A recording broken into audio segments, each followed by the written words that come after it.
Alors, bonjour à tous, j'espère que vous allez bien. Donc, aujourd'hui, nous voyons donc, la méthode de mise en service d'une installation frigorifique. Donc, essentiellement trois étapes, hein.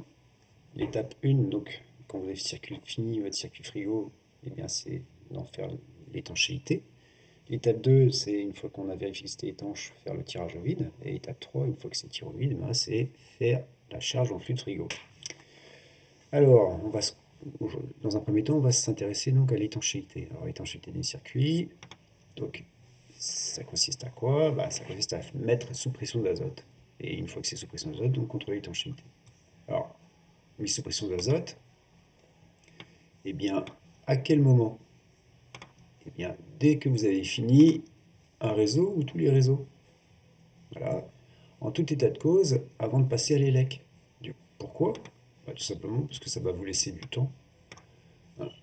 Ça va vous laisser du temps donc pour faire un contrôle d'étanchéité correct. Puisqu'on va voir que le contrôle d'étanchéité, c'est on va laisser sous pression d'azote le plus longtemps possible.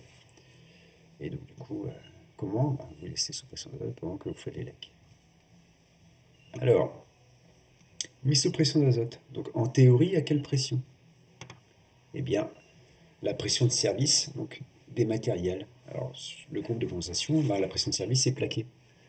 Et les accessoires de ligne, qui soient filtre DESI, voyant, détendeur, eh bien tout ça, c'est des pressions de service supérieures à la pression de service du groupe, donc pas de problème. Les échangeurs, donc même chose. Le pressostat HP, même chose. Il n'y a que le pressostat BP, qu'il soit de sécu ou de régulation, qui lui donc a une pression de service de 17 bars. Donc en pratique, eh bien, soit on monte à 17 bars dans un premier temps, soit on isole le pressostat, hein, et on monte au-delà, on monte à la pression de service donc des circuits. Alors regardons ce que ça donne ici sur notre installation. Donc on retrouve notre installation finie. Et donc du coup, eh bien, les matériels que je vais utiliser donc, pour faire ma mise en service. Alors qu'est-ce que je vais retrouver? Je vais retrouver forcément ici, hein, ma bouteille d'azote, une vanne quart de tour, mon mano. Qu'est-ce qu'il y a aussi comme appareil que je vais retrouver? Je vais retrouver mes EPI, hein, mes gants, lunettes, etc. De travail, mes chaussures de sécurité, hein. Une pompe à vide, une bouteille de charge, filtre frigorigène, une bouteille de récupération ou de transfert éventuellement, et puis une balance. Voilà, avec tout ça, normalement, je dois pouvoir faire ma mise en route. Et des appareils électriques. Donc pour l'instant, je n'ai pas parlé, dont j'ai pas besoin. Donc voilà pour donc, ce qui concerne donc, les appareils que je vais utiliser. Alors, mise sous pression d'azote, eh bien, qu'est-ce que je fais? Je vais commencer par raccorder ma bouteille d'azote via mon mano à mon installation. Alors comment je fais? Donc je raccorde mon flexible BP de mano à ma vanne d'aspiration, mon flexible HP de mano à ma vanne départ liquide, et puis le raccord multi-usage de mon mano, je le raccorde via donc, une vanne quart de tour donc, sur le mano détendeur donc, de ma bouteille d'azote.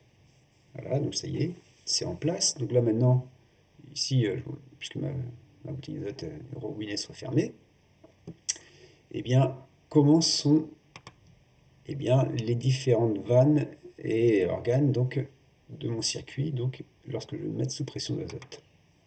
Alors, on a dit que la pression de service donc, du pressostat BP, c'est 17 bars.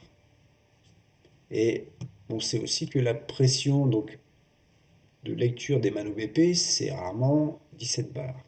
Donc du coup, pour éviter de casser le mano BP, eh bien, ici, ma vanne de service d'aspiration, là, eh bien, je laisse fermer. Ok. Bon, ma vanne ici de refoulement, s'il y en a une, elle est normalement sur son siège arrière, donc elle est totalement passante. Et puis si ma vanne, donc départ liquide, je viens l'ouvrir, hein, donc de plusieurs tours, hein, pour pouvoir faire mon opération donc, de contrôle d'étanchéité, d'injection d'azote. Du coup, mon manifold, lui, mon robinet BP est fermé, et puis mon robinet d'HP, lui, est ouvert. Du coup, j'ai oublié de parler de ça aussi. Donc, puisque c'est fermé ici, et donc je vais pousser à l'azote, hein, pousser à l'azote ici, Donc ça va monter en pression dans toute cette partie, mais ça va être arrêté par mon électrovanne. Donc, pour que la pression puisse rentrer partout, il faut que mon électrovanne soit ouverte. Donc soit je l'alimente électriquement, soit j'enlève la bobine. Attention, quand on enlève la bobine, il ne faut pas oublier de mettre un tournevis dans la bobine. Et puis je viens mettre un noyau, donc sur le noyau, pardon, je viens mettre un aimant. Du coup, la vanne est ouverte. Donc du coup, je suis prêt à mettre sous pression d'azote. Donc du coup, étape suivante, eh bien, je viens ouvrir ici ma vanne de bouteille d'azote. Je viens ouvrir mon robinet, donc ça veut dire avec ma clé à cliquer, je viens donner quelques tours. Et puis donc, puisque tout est ouvert, ben, je suis en train d'introduire donc de l'azote dans mon circuit. Et ça passe de partout. Donc je monte à une pression donc de l'ordre de 17 bars maxi. Du coup, eh bien, je viens isoler ici, et puis ben, je vais laisser sous pression. Si je veux monter tout mon circuit donc à une pression supérieure, ben, ici, il va falloir que mon raccord mon raccord ici qui est sans doute soit en un quart, soit en capillaire, eh bien, il va falloir que je l'isole, que je fasse une brasure dessus pour pouvoir faire mon essai sous pression, au-delà de la pression que supporte cet appareil. Et donc pour continuer, eh bien, hop, du coup, eh bien, soit ici, j'ai testé à 17 bars et voilà, je suis satisfait, soit je décide de monter pardon, je suis satisfait et donc du coup, je vais monter la partie HP à la pression donc de service donc de mon groupe. Donc du coup ici, qu'est-ce que je fais? Bah, je viens fermer ici mon électrovanne, donc j'enlève son noyau, son élément, pardon, où je coupe l'alimentation de la bobine. Du coup, elle est fermée étanche. Et donc je viens régler donc une pression supérieure sur ma bouteille d'azote, sur mon mano détendeur, et donc forcément je monte en pression ma partie HP. Et ma partie BP ne montera pas en pression parce que ici, mes clapets empêcheront le gaz de passer par là, et donc ici, mon électrode étant fermé, ben, ça sera bloqué ici. Et donc du coup, je vais, une fois que je serai monté à la pression à laquelle je vais tester mon circuit, je vais pouvoir fermer ici. Donc je reviens ici à ma présentation. Donc ça y est, je suis monté donc à ma pression. Alors, en pratique, hein, on ne monte pas forcément à la pression de service. Donc on va monter souvent à la pression correspondante à la pression de coupure du HP de sécurité, ce qui est la pression correspondante à température normale de condensation plus 10 degrés, une bonne approximation. Et de toute façon, en pratique, il faudra laisser sous pression le plus longtemps possible. Alors, le contrôle d'étanchéité. Donc, vous pouvez faire un contrôle immédiat à l'eau savonneuse, hein, ou dans le temps. Donc, tout simplement en venant observer régulièrement l'évolution des pressions que vous lisez au mano. Du coup, il faut absolument noter la pression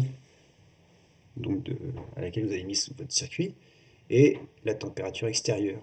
Parce que si vous avez fait votre essai de pression en après-midi et qu'il faisait 25 degrés, vous avez noté 15 bars et que vous revenez le lendemain matin, s'il fait que 15 degrés, vous n'aurez plus 15 bars.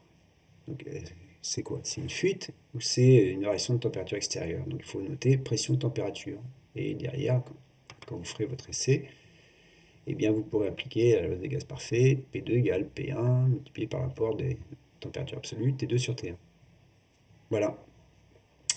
Voilà donc concernant la première étape qui est l'étape d'étanchéité.